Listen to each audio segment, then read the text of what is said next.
Hello everyone, welcome to my channel. तो आज है 2 अप्रैल और जो आज की मेरी टू डू लिस्ट है वो मैंने प्रिपेयर कर ली है। मैं मॉर्निंग में 6 बजे उठ जाती हूँ, लेकिन फिर 6 से 7 मेरा योगा चलता है, मेडिटेशन चलता है। पढ़ने का जो टाइम है वो सुबह 7 बजे से स्टार्ट होता है।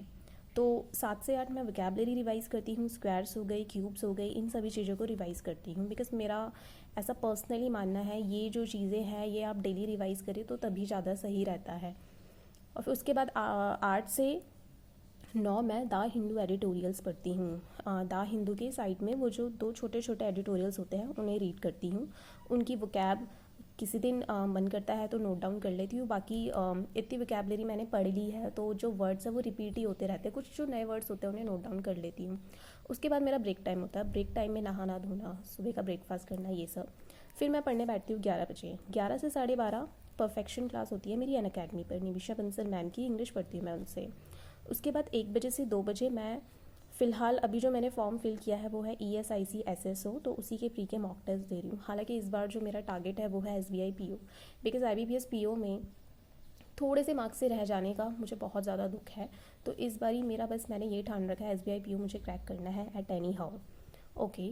उसके बाद फिर मेरा ब्रेक टाइम होता है। फिर मैं 4 से 5:30 तक मॉक का एनालाइज़ करती हूँ। जो मैंने ऊपर प्री का मॉक दिया उसका एनालाइज़ किया। हालांकि उसे करने में मुझे मुश्किल से 15-20 मिनट ही लगते हैं, बिकॉज प्री का है तो ईजी रहता है। उसके बाद एक सेट DI करती हूँ। DI मैं कहाँ से करती हूँ? जो अफेयर्स क्लाउड की बहुत सारी PDF होती है। मेंस की DI है, न्यू पैटर्न DI है, कोई भी 2 अच्छी DI आप उठा लो। और 2 पजल सॉल्व करती हूँ। प्रैक्टिस मॉक की बहुत सारी पजल्स होती हैं, उन्हें रिवाइज़ करती हूँ। उसके बाद फिर से मेरा ब्रेक टाइम होता है, क्योंकि इस समय में मुझे इवनिंग वॉक पर जाना होता है। बिकॉज पढ़ाई के साथ साथ हेल्थ पर ध्यान देना भी इज़ वेरी वेरी इंपॉर्टेंट।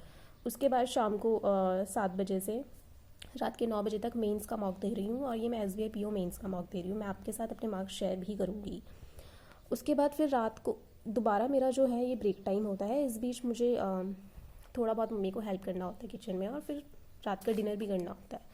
फिर 10:30 से रात के 12:30 जो मैंने यहाँ पर मेंस का मॉक दिया मैं उसका एनालिसिस करती हूँ। कभी कभी तो बहुत ज़्यादा टाइम लगता है। 12:30 तो ये मैंने इसलिए लिखा है क्योंकि 2 घंटे का मेरा टारगेट होता है, मुझे ये एनालाइज करना ही करना है। हालांकि कुछ बच्चे 1 घंटे में भी कर देते हैं, बट कभी कभी ये जो टाइम है ये 1:30 बजे भी चला जाता है। बिकॉज कुछ कुछ क्वेश्चन ऐसे होते हैं ना, उसमें दिमाग ख़राब हो जाता है, और जब तक वो सॉल्व ना हो तो मुझे चैन नहीं आता। मैं पूरा एनालाइज करके ही बैठती हूँ।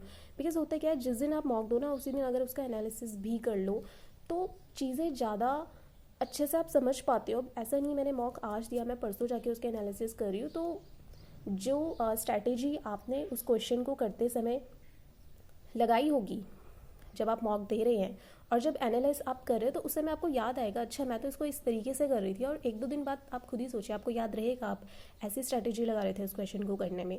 तो नहीं, कोई फ़ायदा नहीं है। तो आप जिस दिन मॉक देते हैं कोशिश कीजिए उसी दिन उसका एनालाइज करें। उस दिन भी नहीं कर पा रहे हैं तो फिर अगले दिन सुबह जल्दी उठकर या फिर और जल्दी कीजिए उसे एनालाइज करने में। फ़िलहाल का जो आज का जो मेरा रूटीन है, जो मेरी टू डू लिस्ट है वो यही है। और मुझसे जितना हो पाता है ना मैं उतना ही पढ़ती हूँ, बिकॉज मुझे ऐसा लगता है इतना ओवर बर्डन करना अपने माइंड को कोई फ़ायदा नहीं है।